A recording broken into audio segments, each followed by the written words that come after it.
Hi, my name is Shane Teasdale and I'm going to be pitching you today an idea for a short horror film with the working title of The Beulah Project 1914. A man in a room. There's a mirror, and from the darkness a figure appears. Who is the figure? Who is the man? And why are they monitoring him? For the plot synopsis, I'll just quickly run through my idea and how I want to film it and stuff like that. So we're going to start off in the room with the man. He's sitting in a chair. He's strapped down, can't move, has no idea why or how he got there. We cut to outside the room. In the room with the man, there's a mirror. In the room with the two scientists, it's a window. It's a two-way mirror. We have no idea why they're monitoring him, why they're looking after him, what their motives are behind that at all. We see them taking notes on a little notepad as we cut back to the man in the room. He's still strapped down, has no idea, he's just woke up. He's looking about the room, trying to see if he can see anything. There's a camera in the corner, you can see the mirror, and then a figure comes from the darkness. This figure approaches very slowly, calming, being like, you need to calm down. It's going to be okay, we're going to get out of it together. Another one comes out, screaming his lungs out in his face. You need to shut up, they're going to notice, they're going to do this, that, the other. More and more of these figures come in. They're all crazy. It's sending the man insane. He pushes himself away from the table that he's sitting at, breaks free from his straps, covers his eyes, covers his ears, shakes his head. Bang, they're all gone. Cut back to the men in the room. They lean in a little bit closer. Cut back into the man in the room, trying to escape his binds on his legs. In rush, 4 or 5 guards. They all come, tase him, take him away. We can hear him screaming in the background as the curtain gets closed on the mirror. The scientists cross his name off a massive checklist, and they're on to the next victim, they're on to the next test subject. Who knows? Inspiration I took from, that sort of idea. We've got Detroit Become Human. This is a video game. It's a very story-based, detective type. Really fun if you ever get the chance to play it.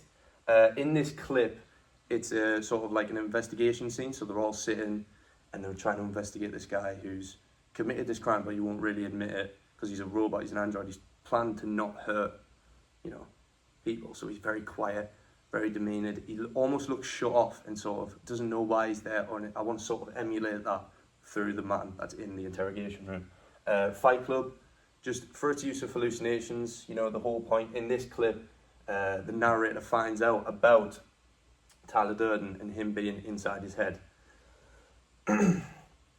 So I want to play on that, have the man in the chair realise straight afterwards, whoa, that was all in my head, what's going on, what's happening, and then he doesn't have any time to figure it out before he gets taken away. Smile, again, want to take how terrifying those hallucinations were in this scene. She gets hunted by her backup dancers, amazing scene. She gets swarmed in a hotel room and they all attack her. But it turns out it's all in her head. It's this demon that's infested in her brain. I want to emulate that with all of the rushing in, all of them swarming them, and she doesn't have a second to breathe. I want to emulate and copy that in my scene, in my video. For my visual feel, I've went, you've got your interrogation scenes in Full Metal Jacket, you've got your two-way mirrors going for the same way with those two. We've got the hallucinations from Shutter Island. Unbelievable film if you ever get the chance to see it. I loved this visual style of this film, of how it described and used how your mind and how your brain, how your eyes comprehend being on these drugs. I want to give the feel that this man has been drugged, and that's what the scientists are monitoring. But obviously that's open to interpretation. So maybe I'll film a little bit differently when you see in the eye of the man, see even his POV. I might even use a different shot of a security camera to show what's actually going on, and it's nothing. It's just the man hallucinating. Again, Full Metal Jacket, the man's going insane. So I want to take that acting performance and put it into that man before he figures out what's going on. Why will the audience love this film? I think it's a very original film. It was very hard actually to find inspiration for this film because I thought of the idea without having a direct correlation to a certain film or TV show or video game. So when thinking of inspiration, I had to take certain aspects of it and flip it on its head, change it about a bit so it linked perfectly. I think it's a very original film. Again, like I've just said, I've never seen a film like this. I think it'll catch audience attention. Sort of a very good movie you'll watch if you want to sit there and think, because it's not going to fill in the gaps for the audience. I think the best films always leave just enough for the audience to interpret it and fill in their own gaps in their own head. We're going to leave enough where, sort of like an open-ended story, so the audience and whoever watches it, they can sort of decide their ending for themselves. They can come up with their own ending in their head, which I think some of the best stories always do. They always give the audience the opportunity to enjoy it, have their own spin on it. If they say, oh, he gets out and he defeats everyone in there, or someone could look at it and go, he just gets killed, something like that. Before I go on to questions or anything like that, I just wanted to speak quickly about sort of locations and stuff like that. I think the easiest way would to either build a set in the studio downstairs, get that all set up looking exactly how I'm feeling, you know, interrogation room, two-way mirror, big pane of glass, make it look very dingy, dark, sort of, and also the time frame in the title, it's 1914. I sort of want to leave that ambiguous, but also along that sort of time frame, you know, back then when there was like, you know, stuff like, back then when it was wartime and they were doing stuff like experiments on prisoners and prisoners of war. Sort of want to keep that sort of vibe. I think downstairs will be perfect. We'll have a lot of control on the lighting. We could like set it up with two massive ones. We could use the overhead ones. Sort of just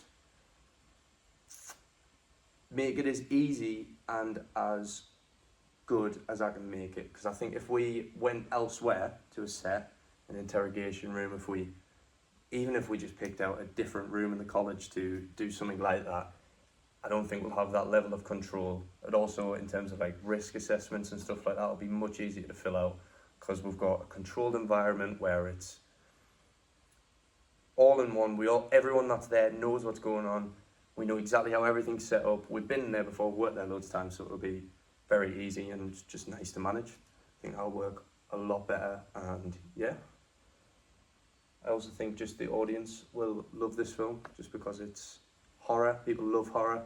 It's obviously a new take on the genre. Little bit of a psychological sort of theme on there. It might be relatable to some people, you know what I mean? People who take drugs, you know what I mean? There's a lot of people kicking about who do that, so, you know, sort of that hallucination and stuff like that. You can enjoy stuff like everyone can sort of get a feel for it, fill in the gaps themselves, and just thank you. Any questions?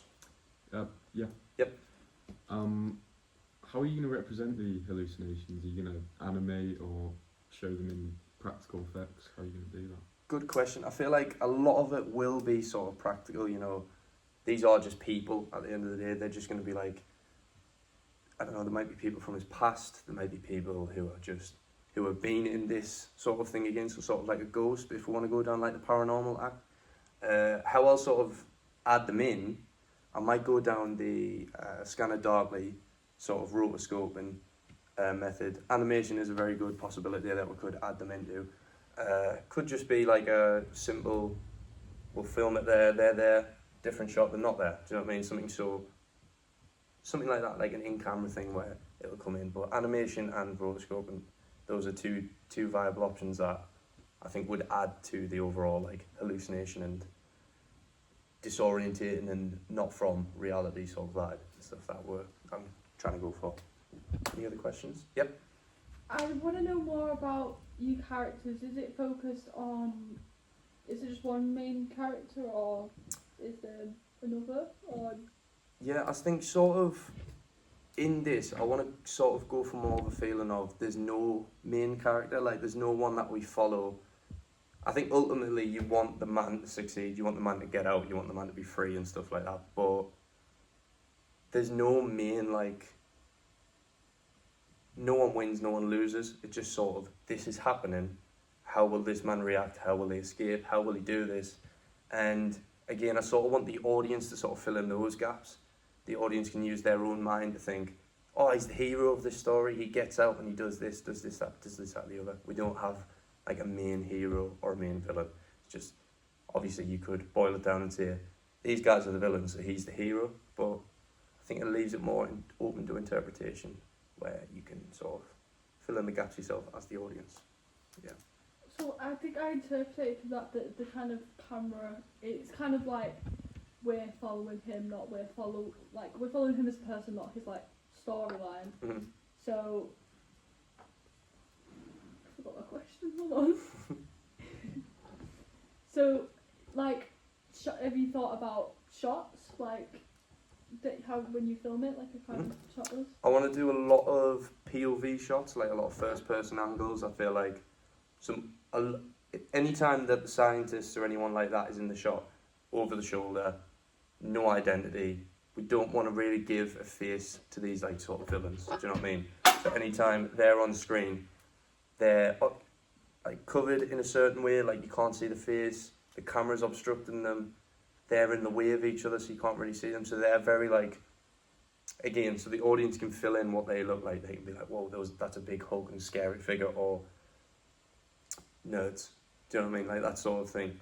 The only person who's really going to be on camera is the man, and then obviously the people around him and stuff like that.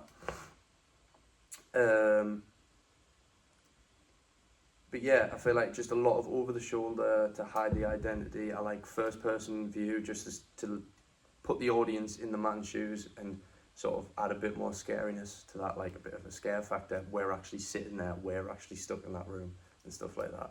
And just more like real. So like I want to do a security camera shot, so so the audience feel like they're in it. It feels like a found footage thing, feels like this might have happened in real life, something like that. But yeah. Any more questions? Do you think so? A theme of like my question is like kind of interpretation as a question. Would you say your main character, or the character you mentioned, would you say he feels like he's being watched?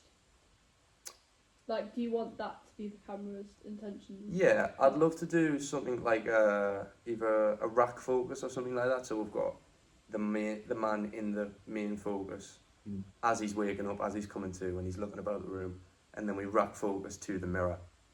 I think that's sort of, and then we get a shot for shot angle of in the room, looking at the man through the scientist. So then the audience, it doesn't get spelled out for you, but the audience pretty much get told, he's in this room, doesn't know what's in that room, or he thinks that's a mirror.